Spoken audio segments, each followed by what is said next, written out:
আসসালামু আলাইকুম সবাইকে। এই ভিডিওতে আমরা ডাইমেনশনাল অ্যানালাইসিসের যে দুইটা মেথড আমরা প্রিভিয়াস ক্লাসে দেখেছিলাম, যেটা হচ্ছে রেলেই মেথড এবং বাকিংহাম পাই থিওরেম। তার দ্বিতীয় মেথড যেটি সেটা হচ্ছে বাকিংহাম পাই থিওরেম। এই মেথডটা আজকে আমরা পড়ার চেষ্টা করব। তো রেলেই মেথড এবং বাকিংহাম পাই মেথডের মধ্যে কিছুটা মিল আছে, আবার যেহেতু দুইটা আলাদা আলাদা থিওরেম তাদের মধ্যে কিছুটা অমিলও আছে অবশ্যই। তো বাকিংহাম পাই থিওরেমের জিনিসটা পড়ানোর আগে রেলেই মেথডে যে জিনিসগুলো ছিল সেটা আগে একটু মনে করার চেষ্টা করি। যে কোন একটা প্রবলেমে যদি এক্স একটা ডিপেন্ডেন্ট ভ্যারিয়েবল হয় এবং সেই এক্স ভ্যারিয়েবলটা যদি x1 x2 x3 এরকম n সংখ্যক ভ্যারিয়েবলের উপরে নির্ভর করে, x1 x2 x3 এরকম n সংখ্যক ভ্যারিয়েবলের উপরে নির্ভর করে, তাহলে আমরা কি লিখতে পারি যে ম্যাথমেটিক্যাল এক্সপ্রেশন আকারে যে x1, আচ্ছা এখানে x1 হিসেবে লিখেছে। তো আমি যদি একটু বইয়ের ভাষায় বলি যে x1 যদি একটা ইন্ডিপেন্ডেন্ট ভ্যারিয়েবল হয় এবং সেই ভ্যারিয়েবলগুলো যদি x2 x3 x4 এই ভ্যারিয়েবলগুলোর উপরে নির্ভর করে, তাহলে আমরা ম্যাথমেটিক্যাল এক্সপ্রেশন অনুসারে আমরা লিখতে পারি x1 is a function of x2 x3 xn x3 dot dot dot xn। মানে ফাংশন অফ কতটা মিনিংটা হচ্ছে যে x1 ফাংশন অফ এইগুলো মানে হচ্ছে x1 এইগুলোর উপরে নির্ভর করে। তার মানে x1 হচ্ছে ডিপেন্ডেন্ট ভ্যারিয়েবল এবং x2 x3 থেকে xn পর্যন্ত এগুলো হচ্ছে ইন্ডিপেন্ডেন্ট ভ্যারিয়েবল। তো এই যে ফাংশনটাকে, এই ফাংশনালিটিটাকে, এই ফাংশনের ইকুয়েশনটাকে আমরা ম্যাথমেটিক্যালি এইভাবে প্রকাশ করতে পারি যে আমরা যদি এই x1টাকে ভেতরে নিয়ে যাই, এই x1টাকে যদি ফাংশনের ভেতরে নিয়ে যাই, তাহলে আমরা বাইরে ইকুয়াল টু 0 লিখতে পারি। তো এটার একটা উদাহরণ যদি আমি একটু দিয়ে বোঝানোর চেষ্টা করি, যেমন আমি যদি লিখি যে y equal to x plus 2, তো এই ইকুয়েশনটাকে আমরা কি লিখতে পারি, y is a function of x. এখন আমি যদি এই ওয়াইটাকে এক পাশে নিয়ে আসি, এক্স এর পাশে নিয়ে আসি, যেমন লিখি যদি x minus y plus 2 equal to 0, তাহলে কি আমরা লিখতে পারি যে এপাশে যেহেতু দুইটা ভেরিয়েবল আছে, এক্স এবং ওয়াই দুইটা ভেরিয়েবল আছে, তাহলে আমরা লিখতে পারি function of x and y equal to 0। তার মানে দেখি আমরা যে এই ওয়াইটাকে আমরা যখন ফাংশনের মধ্যে নিয়ে গেছি, তখন সেটা কিন্তু বাইরে ইকুয়াল টু 0 লেখা যাচ্ছে। জাস্ট এটা একটা উদাহরণ দিয়ে দেখানো হলো। তো সেম ওয়েতেই এই কাজটা এখানে করা হয়েছে। তো রেলেই মেথড বাকিংহাম পাই থিওরেম বলে যে কোনো একটা প্রবলেমে যদি n সংখ্যক ভেরিয়েবল থাকে, n সংখ্যক টোটাল ভেরিয়েবল যদি n সংখ্যক থাকে, সেটা ডিপেন্ডেন্ট এবং ইন্ডিপেন্ডেন্ট উভয় সংখ্যক, দুইটা মিলেই যদি n সংখ্যক ভেরিয়েবল থাকে এবং ওই প্রবলেমে যদি m সংখ্যক ফান্ডামেন্টাল ডাইমেনশন, যার বাংলা হচ্ছে মৌলিক একক বা মৌলিক মাত্রা থাকে, মৌলিক একক থাকে, তাহলে বাকিংহাম পাই থিওরেম অনুসারে আমরা ওই n সংখ্যক ভেরিয়েবলটাকে আমরা কিছু পাই টার্ম দিয়ে রিপ্লেস করতে পারি। আচ্ছা, এখন কোয়েশ্চেন আসবে, স্যার আমরা কেন রিপ্লেস করব বা পাই টার্ম জিনিসটা কি বা কয়টা রিপ্লেস করব? আমরা আবার যদি বলি যে n সংখ্যক ভ্যারিয়েবল যদি কোনো একটা প্রবলেমে থাকে এবং সেই প্রবলেমে যদি m সংখ্যক ফান্ডামেন্টাল ডাইমেনশন মানে মৌলিক একক থাকে, যেটা হচ্ছে দৈর্ঘ্য, ভর, সময় এগুলো, তাহলে আমরা n মাইনাস m সংখ্যক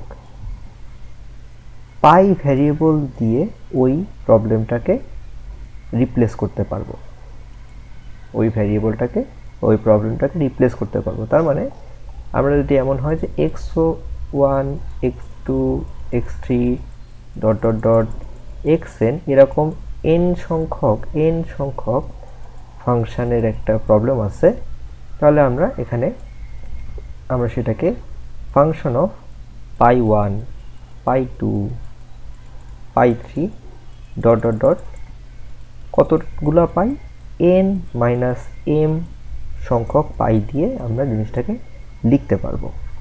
তো এখন স্বাভাবিকভাবে কোয়েশ্চেন হবে যে n মাইনাস m, এখানে n হচ্ছে যে টোটাল ভ্যারিয়েবলের সংখ্যা এবং m হচ্ছে নাম্বার অফ ফান্ডামেন্টাল ডাইমেনশন। তো ফান্ডামেন্টাল ডাইমেনশন সাধারণত ইউজুয়ালি 3টা। m এর মান সবসময় আমরা খেয়াল রাখবো যে m এর মান অলওয়েজ 3, সবসময় m এর মান হচ্ছে 3, কারণ কি, কারণ ফান্ডামেন্টাল ডাইমেনশন হচ্ছে তিনটা, দৈর্ঘ্য, লেন্থ, আচ্ছা দৈর্ঘ্য আগে না লিখি, মাস, লেন্থ অ্যান্ড টাইম। এই তিনটা হচ্ছে ফান্ডামেন্টাল ডাইমেনশন। সো এম এর মান অলওয়েজ 3 কনস্ট্যান্ট এটা। আর নাম্বার অফ ভ্যারিয়েবল তো বাড়তেও পারে কমতেও পারে, প্রবলেমের উপরে ডিপেন্ড করবে। এবার আসি যে এই পাই জিনিসটা কি। এই পাই হচ্ছে ডাইমেনশনলেস একটা term. Each of the pi term is dimensionless and is dependent on the system. Is dependent on the সিস্টেমের ব্যাপারটা পরে বলি। আর is dimensionless. What do we mean by dimensionless? Dimensionless কথাটার মানেটা হচ্ছে যার কোনো একক নেই। আমরা যদি নর্মালি পাই কীভাবে কী চিনি, পাই এর মান হচ্ছে 3.1416। তো এই যে পাই এর মান, এটার কি কোনো একক আছে? না, এর কিন্তু কোনো একক নাই। এটা দুইটা একই ধরনের দুইটা দৈর্ঘ্যের ভাগফল, তাই হচ্ছে এর কোনো একক নেই। তো এই জন্য এটাকে বলা হয় ডাইমেনশনলেস নাম্বার। তো এখন অনেকে বলবেন যে স্যার এটা কি পাইয়ের মানগুলো বলবে 3.1416? না, এটা হচ্ছে ডাইমেনশনলেস নাম্বার হিসাবে একটা রিপ্রেজেন্ট করা হচ্ছে। তো এখানে পাইয়ের মান হিসেবে অনেক কিছুই আর অনেক কিছু বসতে পারে। তো এই যে পাইয়ের মান, এই পাইয়ের মানগুলো হচ্ছে এগুলো। আচ্ছা, স্বাভাবিকভাবেই এগুলো কি স্যার আমরা বুঝতে পারছি না। তো পাইয়ের মান যেটা, সেটা আমি যদি ধরি, আমি যে কোনো একটা প্রবলেম যদি বলি যে কোনো একটা প্রবলেমে এত এন সংখ্যক না, কোনো একটা প্রবলেমে function of x1 x2 x3 x4 এই চারটা ভ্যারিয়েবল আছে। চারটা না, ধরলাম আরও একটা বেশি, 5টা আছে।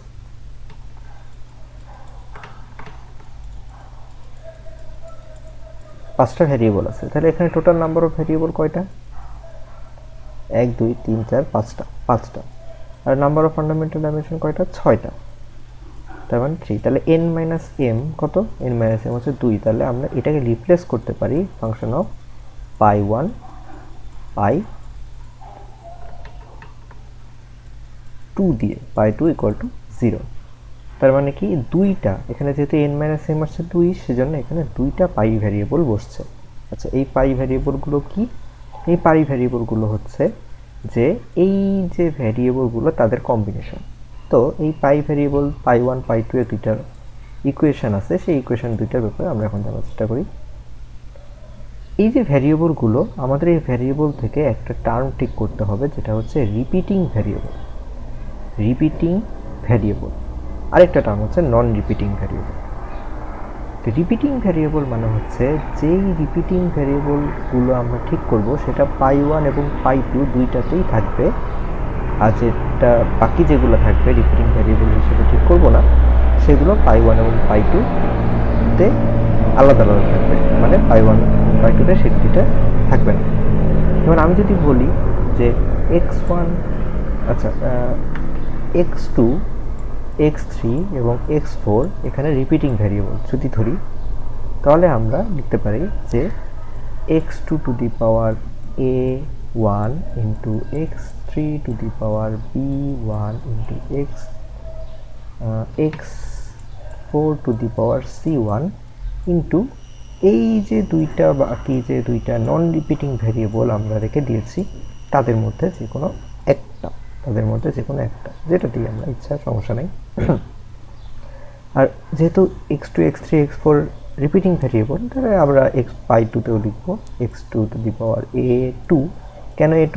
কারণ পাই 1 এবং পাই 2-তে x2 এর সহগ যে একই হবে, মানে পাওয়ার যে একই হবে, সেটা নাও হতে পারে। দ্যাটস ওয়াই এটা a1 এবং a2 হিসেবে লেখা। x3 two the power same, এখানে b1 আগ উপরে b1, এখানে b2, x3 two the power x4 two the power c2 into এই যেটা x5 যেটা বাকি আছে নন রিপিটিং ভ্যারিয়েবল, সেটা x5।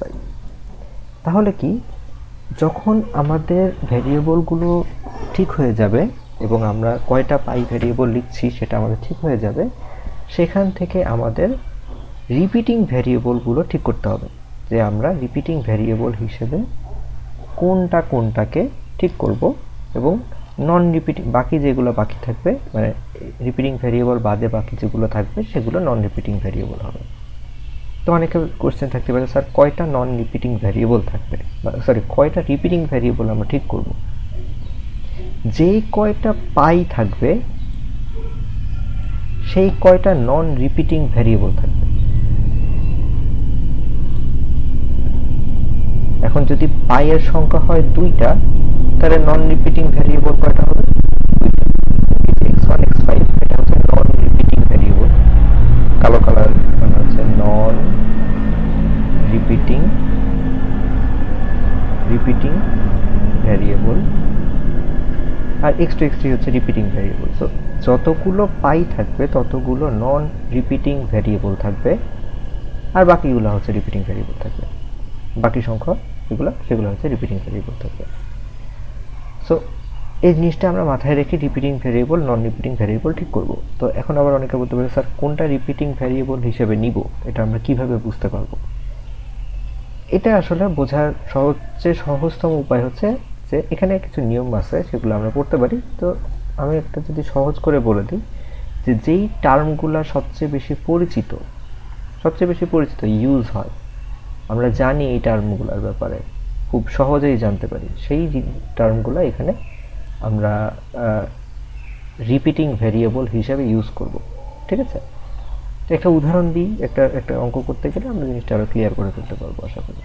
ম্যাথটা হচ্ছে এইটা, এখান থেকে এই পর্যন্ত এটা একটা এক্সাম্পল টাইপ ম্যাথ। এখানে এই ম্যাথটাতে দিয়ে স্টেপ বাই স্টেপ সব কিছু ডেসক্রাইব করা আছে। এই ম্যাথটা আমরা বুঝতে পারলে আশা করি আমরা বাকি সবগুলো ম্যাথই ইনশাল্লাহ বুঝতে পারবো। আচ্ছা, তো বলা আছে কোয়েশ্চেনে, the resisting force R of a supersonic plane during flight can be considered as dependent upon the length of the aircraft L, the velocity V, the air viscosity mu, air density rho, and bulk modulus of air K. যেমন এখন আমি বলি যে একটা supersonic প্লেনের যে resisting force, যেটাকে আর দিয়ে প্রকাশ করা হচ্ছে, সেটাকে বলা হচ্ছে, সেটা হচ্ছে ডিপেন্ডেন্ট আপন, এই রেজিস্টিং ফোর্সটা ডিপেন্ড করছে লেন্থ অফ দ্য এয়ারক্রাফট এল, এয়ারক্রাফটের লেন্থের উপরে, ভি ভেলোসিটি ভি এর উপরে, এয়ারের ভিসকোসিটির উপরে, এয়ারের ডেন্সিটির উপরে, এবং বাল্ক মডুলাস অফ এয়ার কে এর উপরে।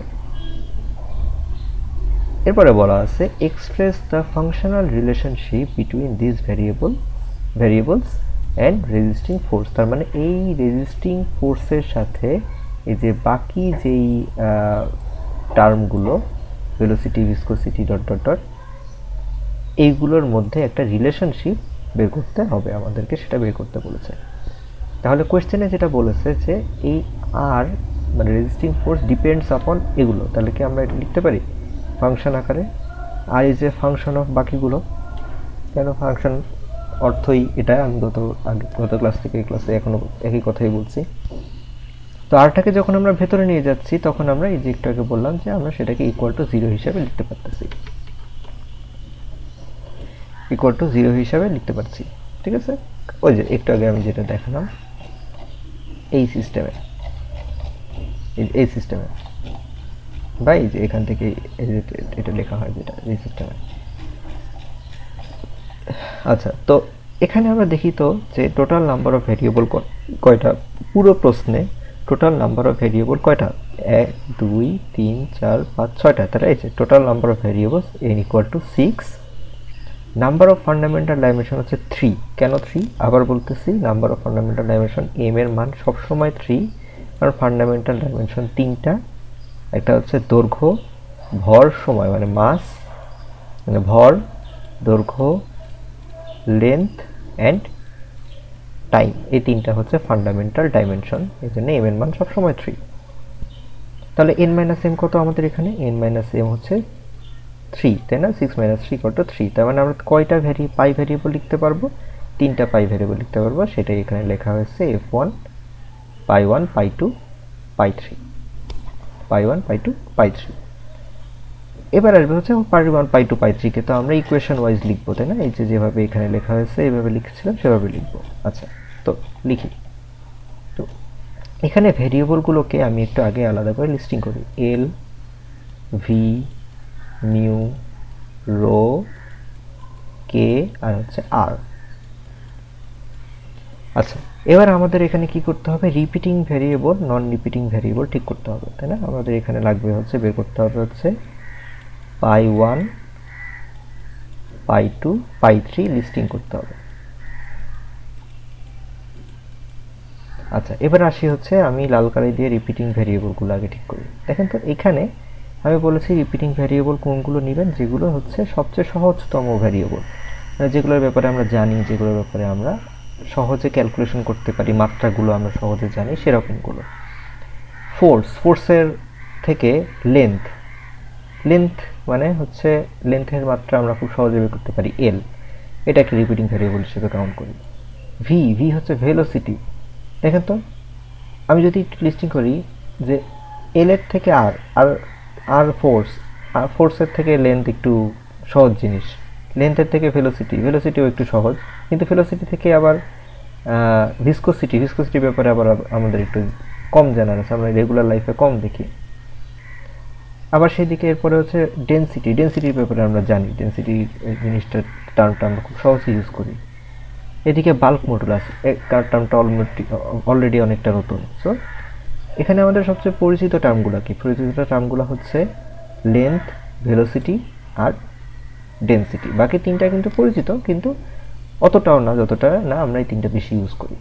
তাহলে আমরা রিপিটিং ভ্যারিয়েবল হিসেবে এগুলো লিখে রাখি, L to the power a1 into V to the power b1 into rho to the power c1 c1,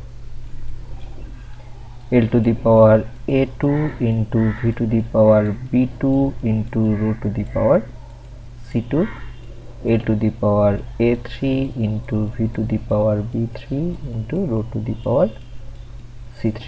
এবার আসি আমাদের বাকি থাকে যে ভ্যারিয়েবলগুলো, এগুলো কি, এগুলো হচ্ছে রিপিটিং ভ্যারিয়েবল ঠিক করলাম। দেখেন রিপিটিং ভ্যারিয়েবল কেন, কারণ এগুলো এই ভ্যারিয়েবলগুলো তিনটা পাইতেই থাকতেছে, যতগুলো পাইতেই এই ভ্যারিয়েবলগুলো রিপিট হচ্ছে। এখন নন রিপিটিং ভ্যারিয়েবল যেগুলো আছে সেই ভ্যারিয়েবলগুলোকে কি করব, আমরা এই ভ্যারিয়েবলগুলোকে এটার মধ্যে বসাই দেব, সিরিয়াল যে কোনোভাবে বসাইলেই হবে, রেজাল্ট একই আসলে সমস্যা না।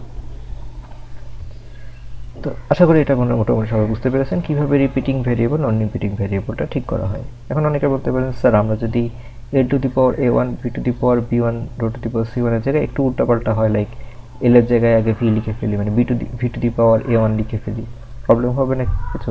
না, অ্যান্সার একই আসবে, ঠিক আছে?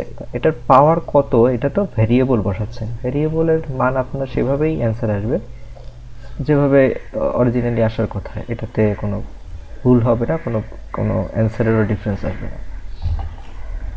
দেখেন এখানে যে এইভাবে লেখা আছে।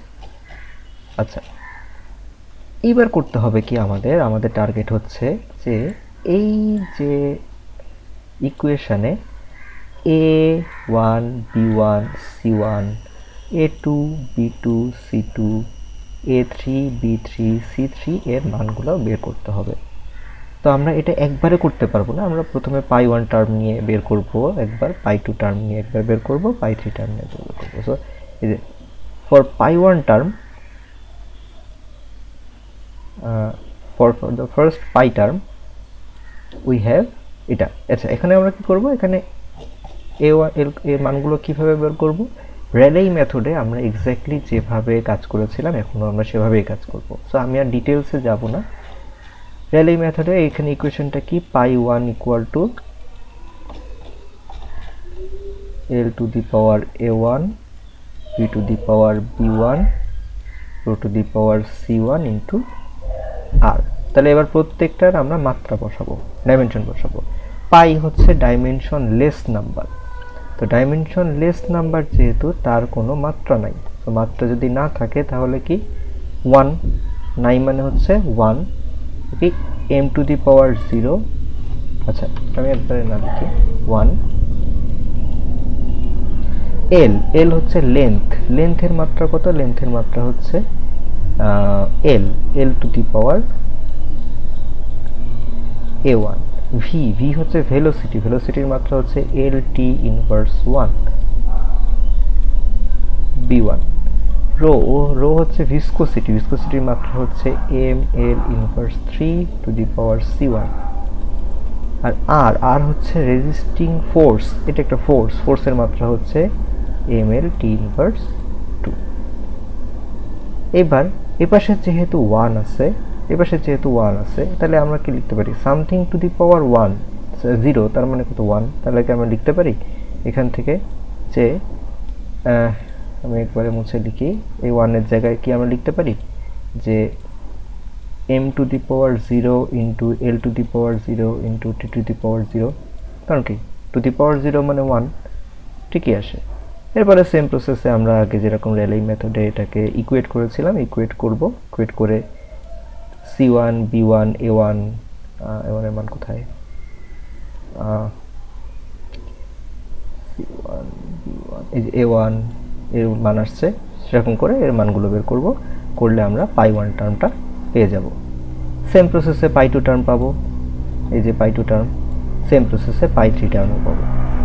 সো পাই1 পাই2 পাই3 এই টার্মগুলো বের করার প্রসেসের এটা কি, আমাদের বেসিক্যালি এই ইকুয়েশনটা যখন বসানো হয়ে যাবে আমরা প্রত্যেকটা সহগের এই প্রত্যেকটার পাওয়ারগুলো মানগুলো বের করব কিভাবে, এই যে মাত্রা বসাবো, মাত্রা বসাই ইকুয়েট করলে আমাদের মানগুলো বের হবে, যেভাবে আমরা রেলে মেথডে করেছি। সো পাই1 পাই2 পাই3 টার্মটা বের হয়ে গেলে, এই যে তিনটা পাই1 পাই2 পাই3 টার্মটা বের হয়ে গেলে আমরা বেসিক এই যে ইকুয়েশনটা ছিল f1 equal to pi one pi two পাই3 ইকুয়াল টু 0, সেখানে আমরা এখানে বসাই দিব। এখন আমরা একটা উল্টা প্রসেস করব, আগে যেটা করেছিলাম এখন তার একটু উল্টা প্রসেস করব। আগে আমরা কি ছিল, আগে ছিল এরকম যে আচ্ছা আমি উপরে আছে, আগে ছিল এরকম r equal to f function of এইটা, এরপরে rটাকে যখন ভেতরে ঢুকাই দিছি তখন ইকুয়াল টু 0 হয়ে গেছে বাইরে, তাই না? এখন আমরা যদি উল্টা কাজটা করি, rটাকে বাইরে দিয়ে দেই, তাহলে কি এরকম কিছু একটা আসবে না? লাইক এখন যদি আমি লিখি f1 equal two r l k v, sorry আমার সিরিয়ালটা হয়তো মনে নাই, ভুল হতে পারে, এরকম যদি থাকে ইকুয়াল টু 0, আমি যদি rটাকে বাইরে বের করে দিই তাহলে লিখি r equal to function of বাকিগুলো v রো, তাই না? সেম কাজটাই এখানে করা হচ্ছে, মানে জাস্ট আগে কি করেছি, আগে হচ্ছে rটাকে ভেতরে নিয়ে যাওয়ার ফলে ইকুয়াল টু 0 হয়েছিল, আর rটাকে বাইরে নিয়ে গেছি আর কি, ঠিক আছে? সেগুলো ইকুয়াল টু 0তে চলে গেছে। তাহলে এই r ওয়ালা যে রাশিটা, এই রাশিটাকে যদি আমি বাইরে নিয়ে আসি তাহলে কি লিখতে পারি, ফাংশন অফ বাকি দুইটা, এটা ফাই দিয়ে ফাংশন অফ বোঝাচ্ছে বাকি দুইটা। তাহলে আমাদের এই এক সাইডে r কে রেখে বাকি সাইডে যদি বাকিগুলোকে পাঠাই দিই, তাহলে এই যে রিলেশনশিপটা আমরা পাই সেটাই হচ্ছে রেজিস্টিং ফোর্সের সাথে বাকি যেই টার্মিনোলজিগুলো আছে সেগুলোর সম্পর্ক। তো কোয়েশ্চেনে একটা কথা ছিল, যে কথাটা আমি হয়তো স্কিপ করে গেছিলাম, যে ফাংশনাল রিলেশনশিপ মানে এটাই বোঝাচ্ছে, দেখেন যে এই ইকুয়েশনে কিন্তু একটা ফাংশন আছে, rho l square v square into function of এইটা, মানে this is called functional relationship. তো বাকিংহাম পাই থিওরেমে প্রবলেমগুলো সলভ করার প্রসিডিউর আসলে যে প্রথমে আমাদের যে প্রবলেমটা আছে সেই প্রবলেমটা পড়ে বুঝতে হবে যে কোনটা বের করতে হবে এবং সে কার উপরে নির্ভর করে, এই যে ইকুয়েশনটা আমাদের ফর্ম করতে হবে। এরপরে ওই ইকুয়েশনে যেটা আমাদের বের করতে হবে সেটা আমরা ভেতরে নিয়ে গেলে আমাদের পরবর্তীতে এরকম একটা ইকুয়েশন বের হবে যের মধ্যে টোটাল ভ্যারিয়েবলগুলো সবগুলো একসাথে থাকবে, ইকুয়াল টু 0 হবে। তাহলে এবার আমরা নাম্বার অফ ভ্যারিয়েবল কত পাচ্ছি, আর নাম্বার অফ ফান্ডামেন্টাল ডাইমেনশন তো আমরা জানি 3, সেখান থেকে n-m করলে আমরা পাবো হচ্ছে কতগুলা পাই, n-m করলে আমরা পাবো হচ্ছে কতগুলা পাই ভ্যারিয়েবল হবে, ততগুলা পাই ভ্যারিয়েবল এখানে লিখব। সেই পাই ভ্যারিয়েবলগুলোতে আমরা রিপিটিং ভ্যারিয়েবল, নন রিপিটিং ভ্যারিয়েবল আকারে সাজিয়ে প্রত্যেকটা পাই ভ্যারিয়েবলের যেই রাশির যে পাওয়ারগুলো সেগুলো বের করব মাত্রা বসিয়ে রেলে মেথডের অনুসারে। তারপরে সেই পাই1 পাই2 পাই3 এরকম আরও যদি থেকে থাকে বা আরও কম থেকে থাকে বের করে সেগুলো যদি আমরা ফাইনাল ইকুয়েশনে বসায় দিই, এবং কিছু এরকম ম্যাথমেটিক্যাল কাজকর্ম করে তাহলে আমাদের অ্যান্সার বের হয়ে যাবে। সো এই প্রসেসে আপনারা বাকি অঙ্ক ম্যাথ যেগুলো আছে সেগুলো ট্রাই করবেন। এই সেম প্রসিডিওরে যতগুলো ম্যাথ এই বইতে আছে সবগুলোই ট্রাই করবেন। এই ম্যাথটা সহ অবশ্যই এই ম্যাথটা করবেন, কারণ এই ম্যাথটাতে সব কিছু খুব সুন্দর করে স্টেপ বাই স্টেপ ডেসক্রাইব করা আছে। হয়তো এর পরের ম্যাথগুলোতে এইভাবে ডেসক্রাইব করা নেই। সো আশা করি এই ম্যাথটা করলে আপনাদের জিনিসগুলো ক্লিয়ার হয়ে যাবে। সো আমি যদি একটু বলে দিই যে 12 পয়েন্ট এই ম্যাথটা সহ, এই ম্যাথটার কোনো নাম্বার নাই যদিও, 12.8, 12.9, 12.10,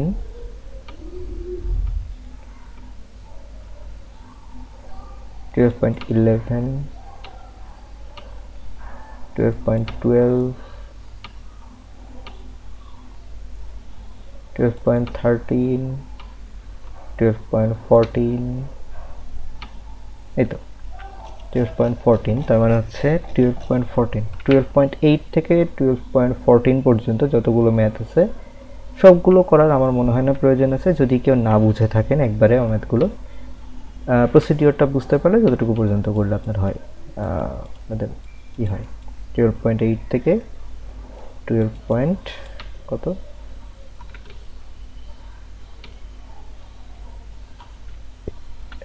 13 খুব সম্ভবত 14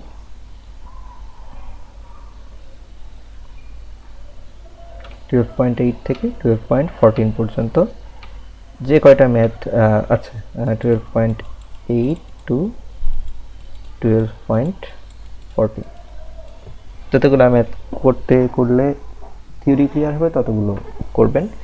আরেকটা কোয়েশ্চেন অনেকের থাকে যে স্যার আমরা যেই রাশিগুলোর মাত্রাগুলো কিভাবে মনে রাখবো। এগুলো একটা লিস্ট করে রাখতে পারেন যে কোন কোন রাশির কোন কোন মাত্রা, এখানে যে ম্যাথগুলো আছে সেই ম্যাথগুলোতে কোন কোন রাশি ইউজ হয়েছে, কোন কোন টার্ম ইউজ হয়েছে, সেই টার্মগুলোর মাত্রা কী কী একটা লিস্ট করে মুখস্থ করে রাখতে পারেন। ঠিক আছে, সেটা করলে হয়তো আপনাদের নিজের জন্য সুবিধা, কারণ এই মাত্রাগুলো তো অবশ্যই লাগবে ডাইমেনশন অ্যানালাইসিসে। তো আশা করি আজ আপাতত এই পর্যন্তই এই ভিডিওর। আশা করি সবাই ভালো থাকবেন, সুস্থ থাকবেন। আল্লাহ হাফেজ।